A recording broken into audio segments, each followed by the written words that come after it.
দিলাম, তখন বান্দা খুশি হবে, হায় আল্লাহ! আমার দোয়া যদি দুনিয়ায় যদি একটা দোয়াও কবুল না হতো, সব দোয়াই যদি কি আখিরাতের জন্য থাকতো, কতই না ভালো হতো।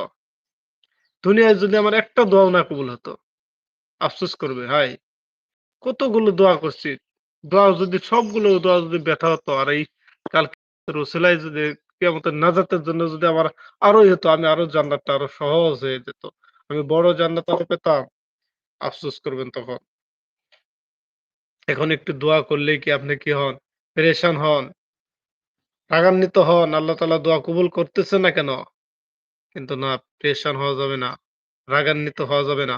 আল্লাহ তাআলা অবশ্যই, অবশ্যই আপনার দোয়া কবুল করেছেন। হয়তো দুনিয়াতে দিয়েছেন, না হয় আখিরাতে রেখেছেন। কিন্তু আপনার দোয়া বৃথা যায় নাই। ব্যর্থ হয়নি আপনার দোয়া। আপনি যদি চোখের পানি কাদার ভান করে যদি আপনি দোয়া করেন, অবশ্যই আপনার দোয়া আল্লাহ তাআলা কবুল করছেন।